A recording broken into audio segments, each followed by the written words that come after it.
Ah, the July heat in Blackwater, Louisiana, 1952, wasn't just weather. It was a living thing, thick enough to chew on and reeking of the rotting muck drifting in from the Atchafalaya Basin. Caleb Montgomery squinted, wiping the sweat pooling at his temples. He leaned against a porch post of the general store, his grip tight on a sack of seed corn. At 40, with a scar from the Sicilian front that still acted up whenever the weather turned, Caleb wanted nothing more than to hitch up his wagon and head back to the quiet of the Whispering Pines cypress woods. But the brass tolling from the square's watchtower cut his stride short. It wasn't a fire alarm nor a call to Sunday service. It was a dry, hollow ring signaling a protection auction, the fancy talk Blackwater officials used for auctioning off orphans to landowners short-handed for the harvest. "Daddy, can we go see?" Sarah's soft voice pulled Caleb back to the here and now. The 7-year-old, with golden hair just like her late mother, peered curiously at the crowd gathering around the high wooden dais. Caleb sighed. He meant to say no, but his daughter's clear eyes always had a way of thawing out his frozen heart. "Just for a minute, Sarah. We got to get home before the storm breaks." The town square was packed with men in sweat-soaked shirts and women fluttering palmetto fans. Up on the platform, Sheriff Miller, a pot-bellied man with a brass star, glinting in the sun, stood beside a huddle of small children. They looked ragged and terrified, huddling together like lambs before a pack of wolves. But there was one exception. Standing off by himself at the corner of the stage right under the flagpole was a boy of about 13. He wore a shirt torn at the shoulder, mud-caked boots, and dark, shaggy hair that partially hid his face. But what made Caleb stop in his tracks was the boy's stance, arms crossed tight, chin tilted up in defiance, and his eyes, those were the eyes of someone who had seen the raw end of a deal but refused to fold. "This here's Elias," Miller barked, his voice sounding like a cattle rustler making a pitch. 13 years old, stout build, can do the work of 2 grown men. However, I'm gonna lay it out straight so there's no griping later. This is the son of that butcher. Grady, the one who stretched a rope last fall for murder. A wave of angry murmurs rippled through the crowd. The insults started flying toward the stage. "Son of a killer," one man shouted. "Bad blood only breeds more bad blood. Get him out of here. We don't want that white trash in Blackwater." A woman chimed in. Elias didn't flinch. He stared into the distance, his jaw set so hard Caleb could see the muscles twitching in his face. It was a haunting kind of grit, the kind Caleb had only seen in soldiers pinned down in a trench who knew the end was coming. Suddenly Sarah let go of her father's hand. Before Caleb could grab her, she'd slipped through the crowd and reached the edge of the platform. She opened the small basket at her side and pulled out a piece of cornbread, still warm. "Hey," Sarah called softly. Elias looked down. His cold gaze met the pure kindness in Sarah's eyes. He froze for a second. Sarah held up the bread, her smile like a ray of light cutting through the gloom. "Here. My daddy says everybody needs to eat to keep their strength up for the fight." Elias reached out a trembling hand, but before he could touch the bread, a heavy hand snatched Sarah back. It was Jeb Carter, a local overseer known for having a mean streak a mile wide. He shoved Sarah to the dirt and swung his leather lash toward Elias. "You little rat, I'll teach you how to look at folks." The whip whistled through the air with a sharp crack, but it never reached Elias. Caleb Montgomery was already there. He caught Jeb's wrist, squeezing with the strength of a man who used to manhandle heavy artillery. Caleb's face was stone cold, but the heat coming off him made Jeb back down. "That's enough," Caleb said, his voice deep and steady.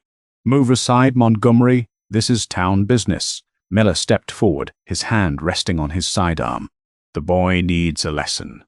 Caleb helped Sarah up, brushed the dust off her dress, and looked Miller dead in the eye. He wasn't the reclusive farmer anymore.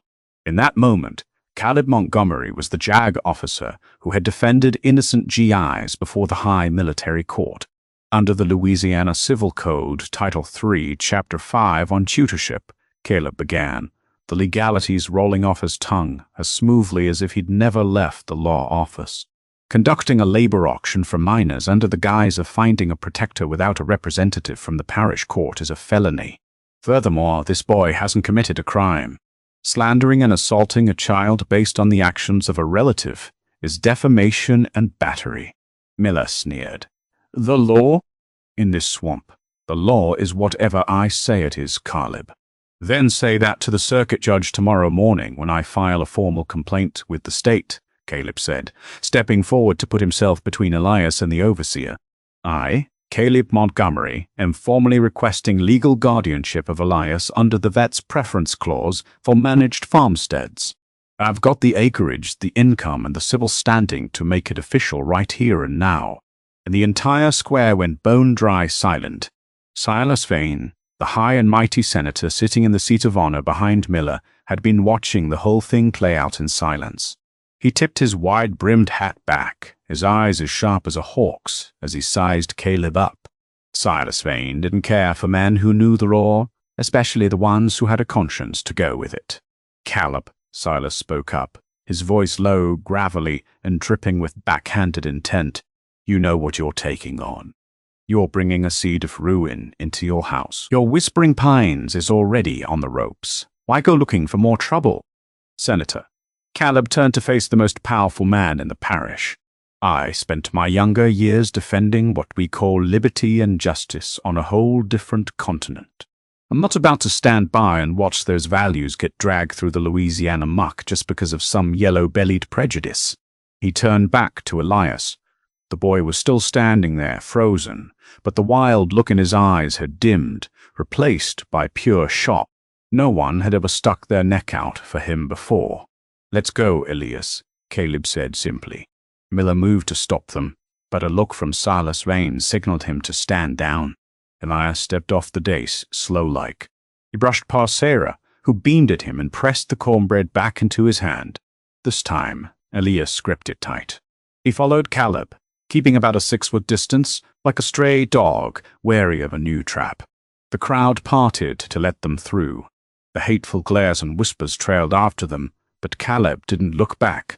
He led the way, Sarah skipping along while holding his hand and Elias tagging along like a ghost. When they hit the edge of town where the trail started snaking into the dark cypress brakes, Caleb stopped by his old wagon. He tossed the seed bags into the back and turned to Elias, who was still staring holes into the dirt. There aren't any chains at Whispering Pines, Caleb said, his voice as level as he could make it. But there's work.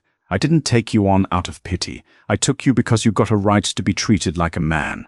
You'll work, you'll learn, and you'll follow my rules. In exchange, I'll make sure nobody lays a finger on you as long as I'm drawing breath. We clear? Elias looked up. For the first time, Caleb saw a flicker of hope alight, as fragile as a spider web in a gale. Why? Elias asked, his voice raspy. It was the only word he'd spoken since the auction started. Caleb climbed into the driver's seat, took the reins, and motioned for Elias to sit in the back with Sarah. Because I've stood on a block just like you, Elias. And back then, nobody crossed the street for me. The wagon started rolling, the rhythmic thud of hooves hitting the dirt road, mixing with the sigh of the wind through the cypress. Behind them, Blackwater faded into the shadows of the approaching storm. Caleb stole a glance over his shoulder and saw Elias carefully breaking the cornbread in half to share it with Sarah. The trail into Whispering Pines narrowed, swallowed up by ancient cypress trees that tangled together like a giant skeletal fingers. The fading light hit the tea-colored swamp water where lazy gators breached and sank, leaving behind mysterious ripples. Elias sat dead still in the back, his knuckles white against the wooden slats, his eyes darting through the thick brush. He watched the water like he expected a monster to jump out. Or maybe he was calculating if he jumped now, whether the dark would be thick enough to hide him from the man holding the reins. We're here, Caleb said softly as the wagon turned through an old wooden gate with a faded sign that read, Whispering Pines.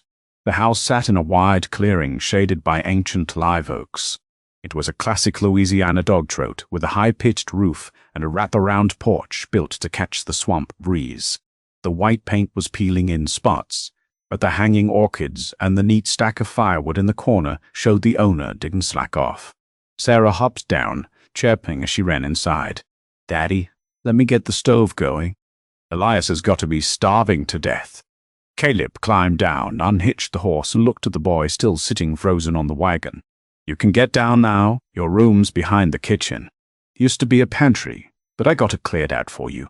Elias jumped down, his feet hitting the ground as light and wary as a bobcat. He didn't say a word, just shouldered his grimy burlap sack and followed Caleb inside.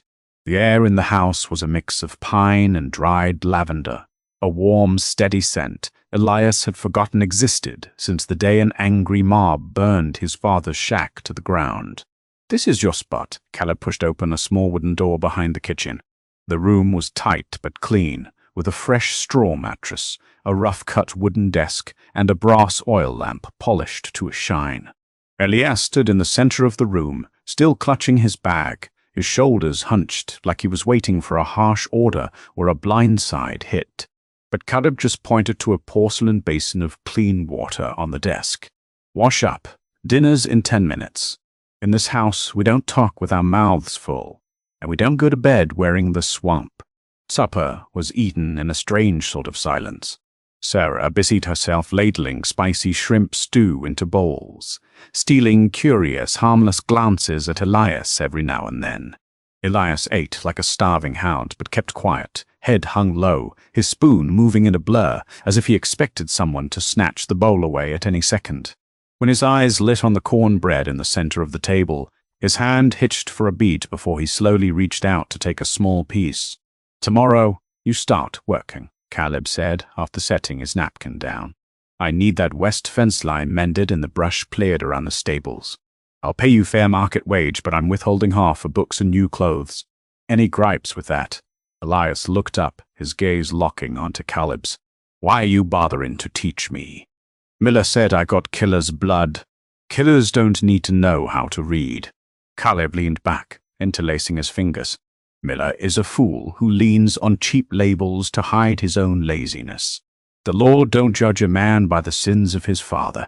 It judges based on the evidence and the actions of the individual. If you want to prove him right, then go ahead and stay ignorant and mean. But if you want to shut him up, you need a head on your shoulders. Knowledge is the only weapon Silas Vane can't put a price on." Elias didn't answer, but he mouthed the name Silas Vane with a visible venom. This 13-year-old boy knew better than anyone who had signed his father's death warrant without giving him so much as a fair shake. That night the swamp hummed with a symphony of bullfrogs and crickets. Caleb sat in the parlor, thumbing through old legal briefs by the flickering lamplight. He caught the sound of faint footsteps from behind the kitchen. Elias was pacing 13 steps one way, 13 steps back. It was the steady, restless stride of a caged animal that couldn't quite believe the gate was standing open. Suddenly, the pacing stopped, replaced by a shuddering sound so quiet that if Caleb hadn't been a soldier used to the dead-still woods at night, he'd have missed it. It was crying. Not the wailing of a child, but the choked-back sobs of someone who learned to swallow their pain just to survive.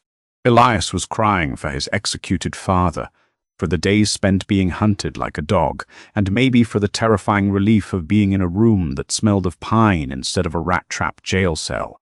Caleb started to get up, but checked himself. He knew that feeling in his bones. After the shelling in Sicily, he'd laid in his bunk, shaking the exact same way. In moments like that, words are cheap. Sometimes they're even an insult.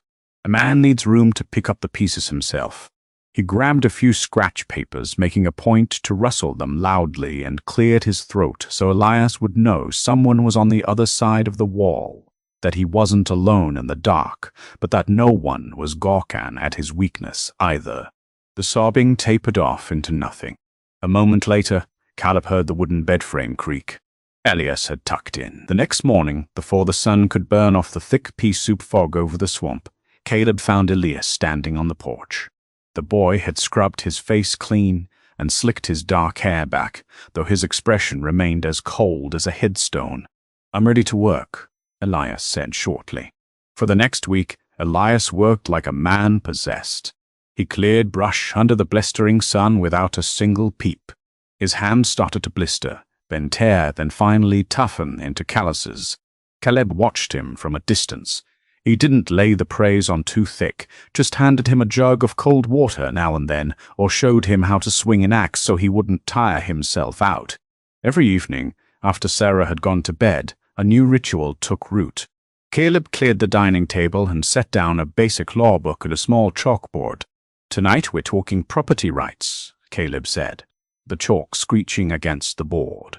"Why does Silas Vane want this patch of dirt of mine? It ain't 'cause it's pretty. It's 'cause it's a prime piece of real estate for connecting to the inland port. But Louisiana law protects the rights of long-term settlers. As long as I hold the deed and keep my taxes square, he can't touch a square inch of this place." Elias stared at the words like his life depended on them. He was quick on the uptake. To him, those dry lines of code and subsections were a map leading straight out of hell. "What if he just uses muscle to run you off?" Elias asked, twirling a wooden pencil in his fingers. "Then he's stepped outside the law. And once a powerful man steps outside the law, he leaves himself wide open. The law is just like this swamp, Elias. If you don't know the trails, you'll drown. But if you know where every cypress knee is, you can lead a whole army to their graves without spending a single bullet." One Saturday afternoon, while Caleb was checking the woodpile, Sarah came tearing toward him, her face as white as a sheet. "Daddy, Elias, he's fighting with some folks down at the landing." Caleb dropped his axe and bolted down the trail leading to the town's public dock. When he got there, it was a total cluster. Elias was cornered against an old warehouse by 3 older boys. One of them was Buck, the son of Jeb Carter, the overseer Caleb had put in his place at the square. "This killer brat thinks he can just show his face around here to buy supplies?" Buck yelled, wielding a heavy piece of lumber. "My pa says your kind ought to be eating swamp mud." Elias didn't give an inch. His eyes were bloodshot, his breath coming in ragged gasps. He was clutching a small shank something he'd kept hidden all this time. He was shaking with a blind rage, ready to lunge at the bigger boy. "Elias, hold it right there!" Caleb's shout cracked like a thunderclap. Elias froze, the shank in his hand just inches from Buck's chest. The circle of boys scattered as Caleb marched toward them, his face set like granite. "Drop the knife," Caleb commanded, his voice low but carrying a heavy weight. "They were bad-mouthing my pa. Said he was a pig meant for the noose." Elias screamed, tears of pure frustration welling up. "I know, but you stick that boy, and you're the killer they're looking for. You'll be signing a death warrant for your own future, and Silas Vanell be the one laughing, because he didn't have to lift a finger to get rid of a thorn in his side." Caleb stepped right up to Elias, his hand firm on the boy's knife wrist. "You gave your word to follow my rules. Rule number 1, never let your temper drive the bus. Drop it."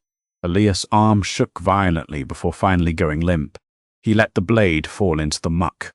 Buck and his cronies started a triumphant jeer, but the laughter died in their throats when Caleb turned his gaze on them. "Buck Carter, you go tell your daddy that if I catch any of you pestering my kin again, I'm hauling Jeb Carter into court for contributing to the delinquency of minors and assault.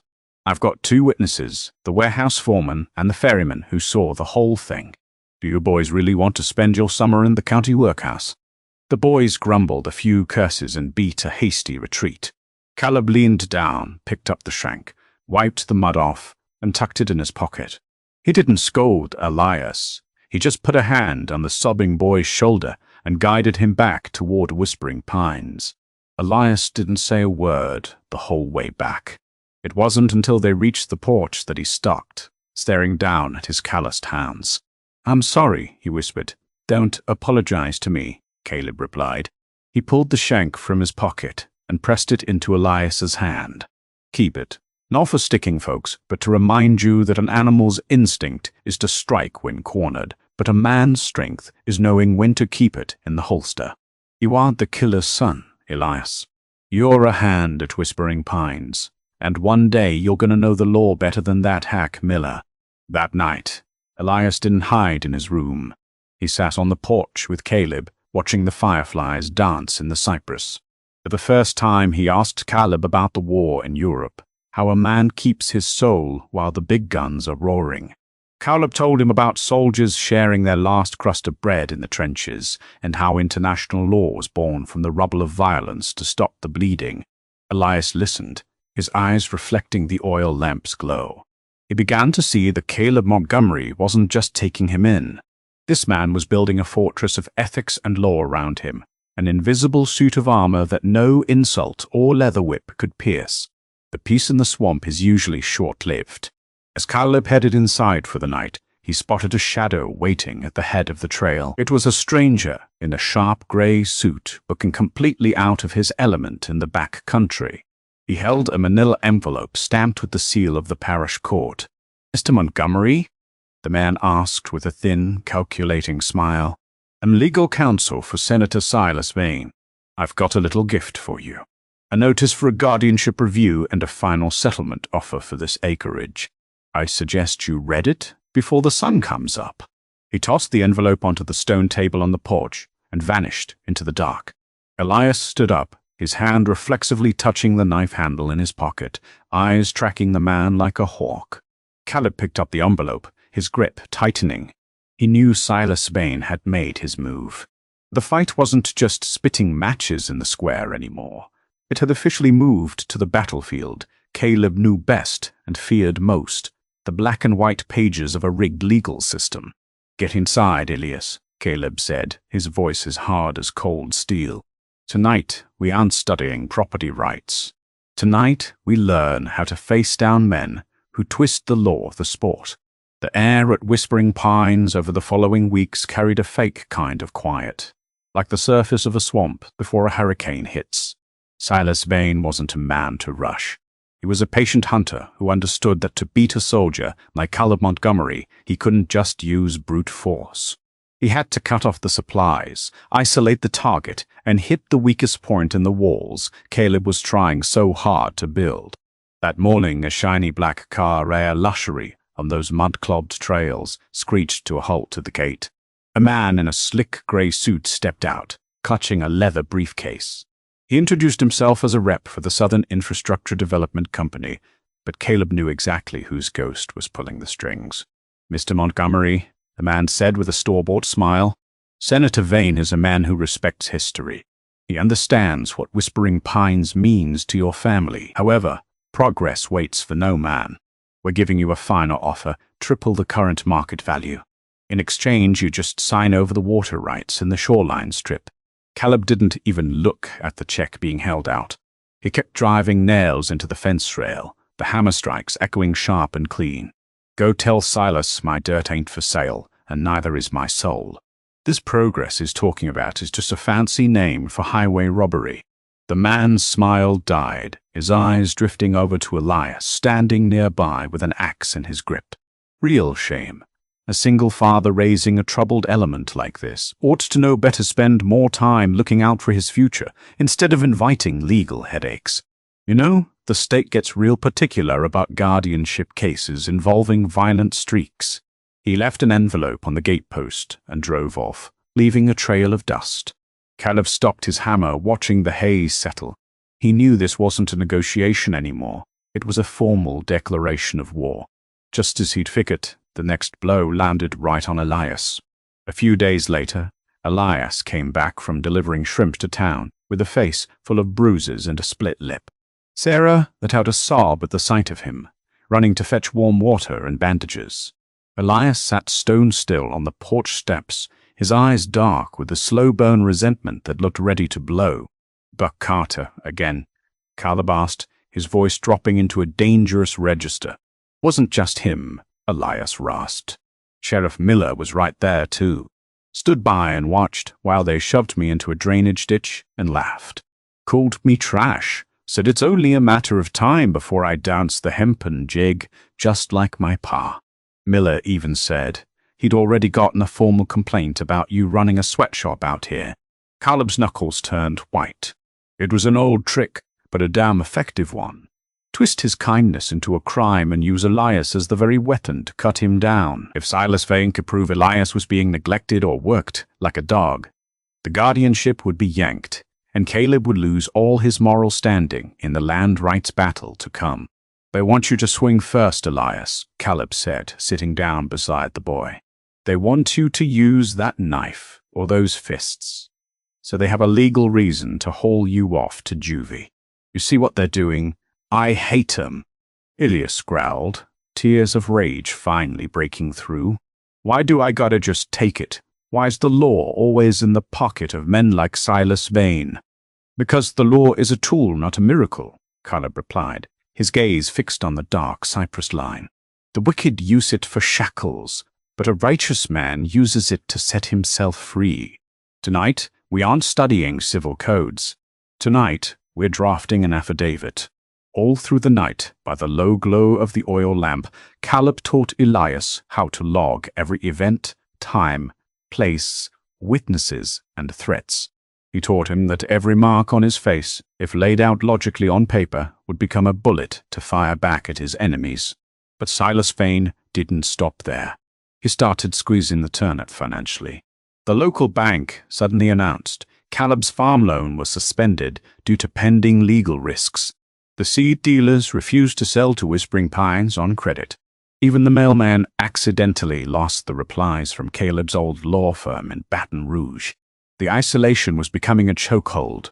One afternoon, Caleb found Elias standing at the edge of the swamp, clutching that same grimy burlap sack from the first day. "Where do you think you're headed?" Caleb asked from behind. Elias turned, his face pale under the new moon. "I gotta go. If I stay, you're gonna lose this farm. They said if I just disappear or get locked up, they'll leave you be. Sarah needs this house, Mr. Montgomery. I ain't gonna be the reason your family goes bust." "Oh."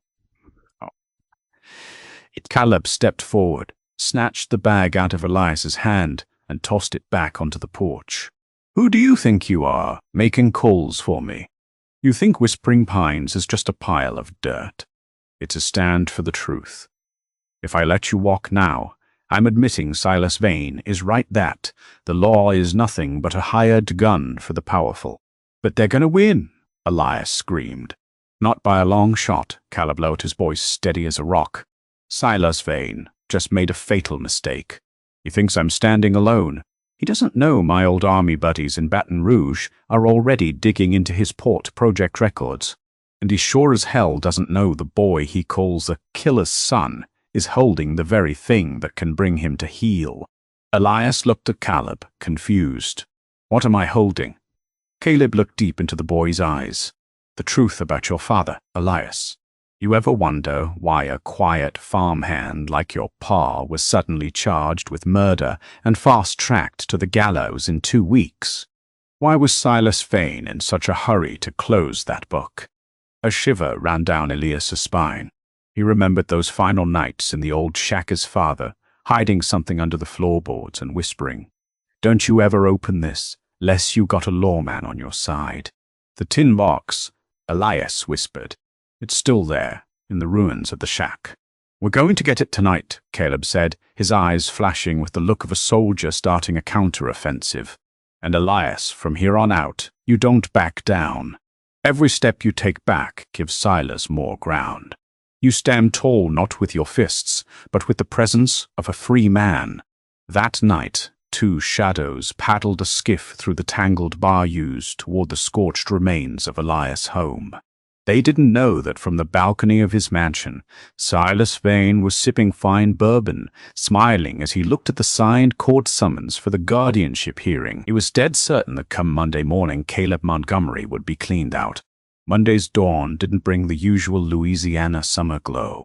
Instead, the sky was as gray as lead, hanging low over the Blackwater Parish Courthouse, a red brick building with limestone pillars stained by age. Caleb tightened his tie. The old suit from his JAG days was a bit tight in the shoulders, but it gave him the gravity of a fortress. Beside him, Elias stood straight, his mended clothes making him look years older than 13. In the pocket of Elias' coat, the rusted tin box they'd pulled from the ruins the night before sat heavy. It wasn't just metal. It was his father's last breath, a truth buried under layers of swamp muck and greed. "You ready, son?"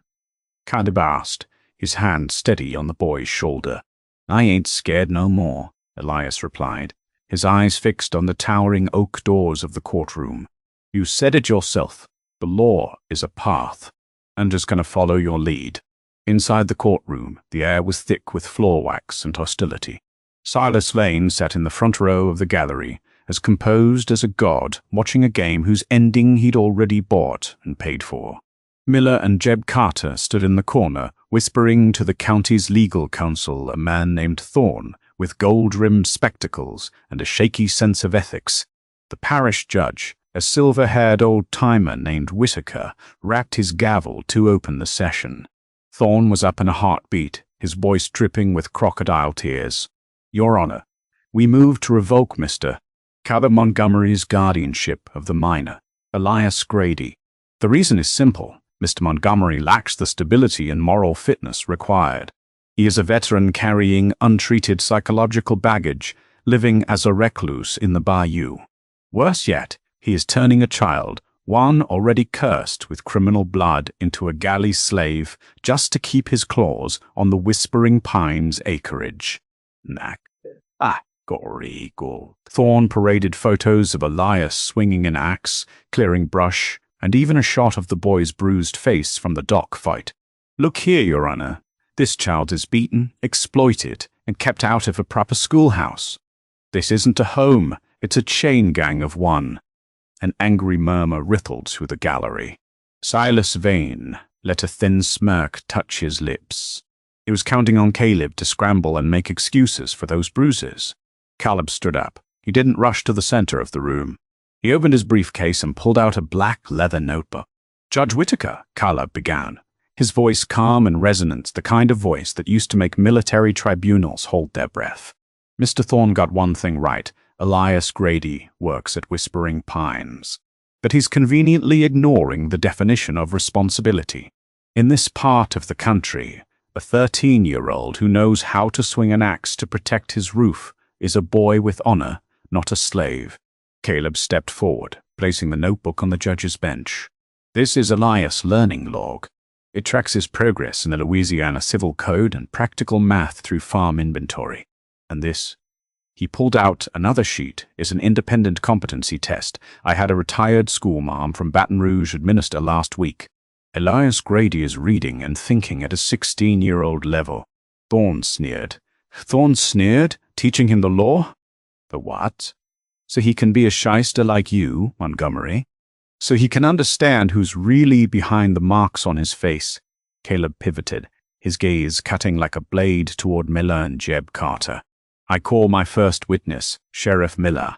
Miller shuffled to the stand, looking about as comfortable as a long-tailed cat in a room full of rocking chairs. Caleb went to the throat with a rapid-fire cross-examination about the dock fight.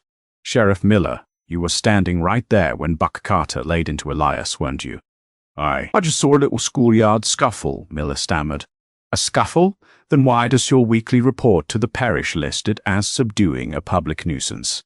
You subduing a 13-year-old boy being jumped by 3 grown teenagers? Or were you just following orders from a man who doesn't wear a badge but carries a very fat wallet?" "Objection," Thorne barked. "He's fishing. I have proof that Jeb Carter received an agricultural subsidy from Senator Vane's private fund the day after the auction." Caleb tossed a bank statement onto the table.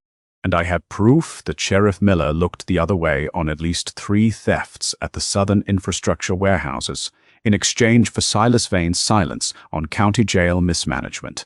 The courtroom turned into a hornet's nest.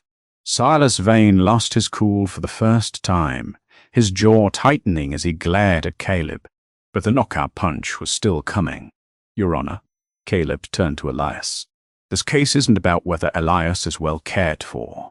It's about Silas Vane wanting this boy gone because Elias is the only one holding the key to a crime committed 12 months ago. I call Elias Grady to the stand." Elias stepped up, his hands trembling as he pried open the tin box. He pulled out a bundle of yellowed papers and an old survey map. "My pa wasn't no killer," Elias said, his voice starting shaky but growing hard as nails. "These are my pa's notes from when he was digging wells for Mr. Vane. he found out that Whispering Pines and the land around it ain't just swamp. It's sitting right on top of a rare earth mineral deposit the state's been scouting for defense projects.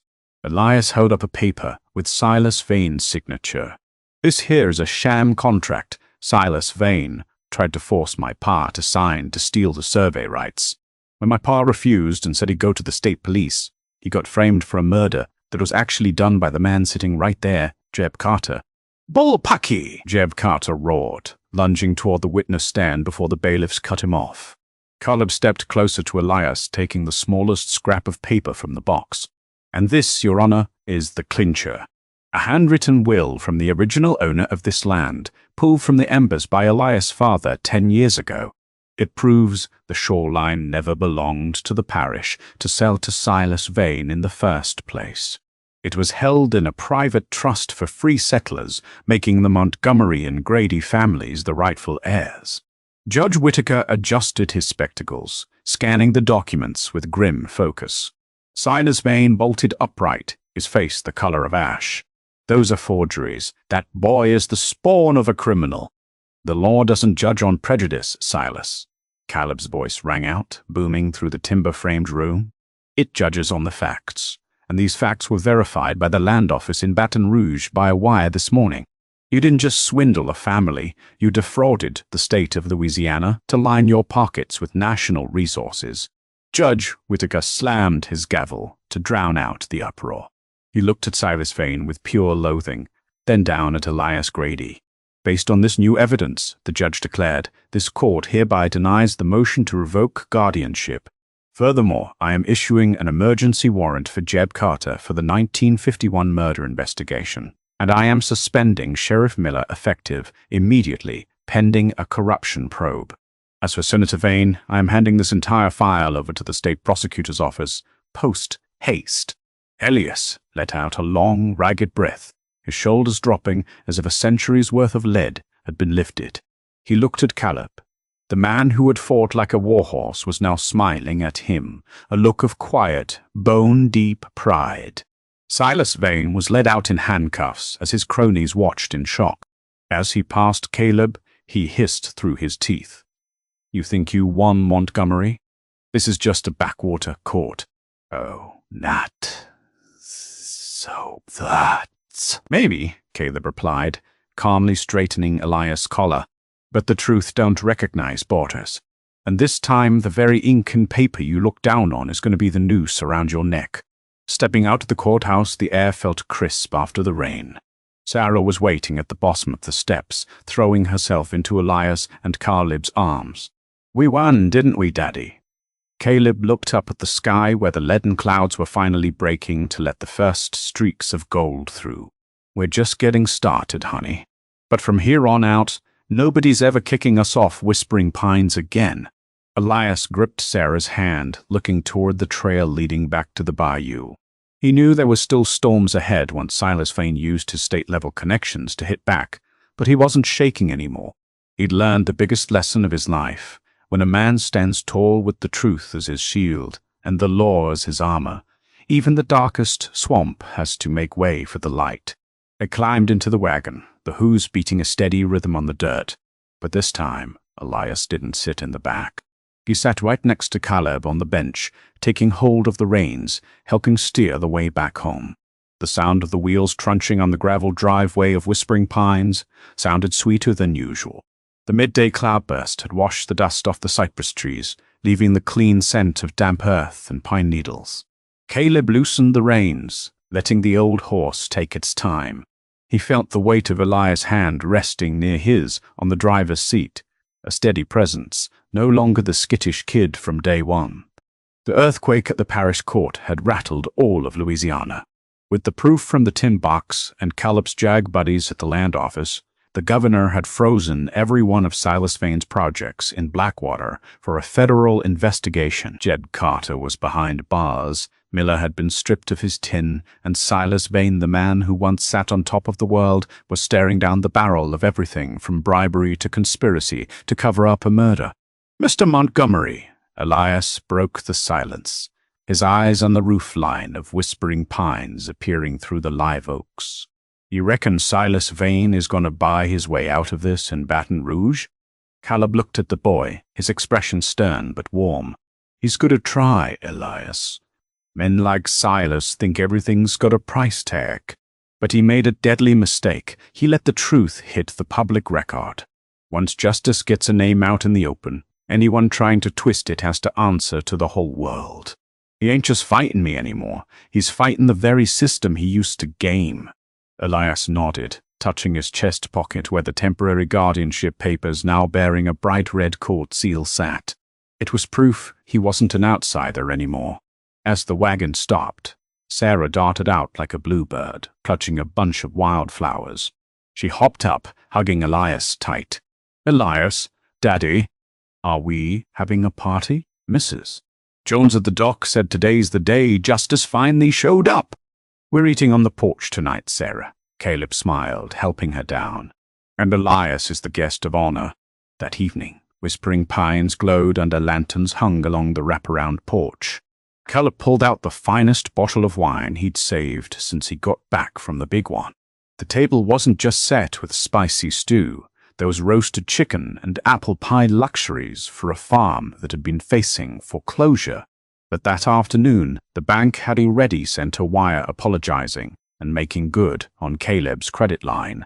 Elias sat at the head of the table, the spot usually meant for the man of the house or a VIP. He looked at the heaped plate, at Sarah's non-stop stories about fireflies, and at Caleb, the man who'd put his name and life on the line for a boy the whole town had spat on. He felt a heat rising in his chest, a feeling he hadn't had a name for in 13 years.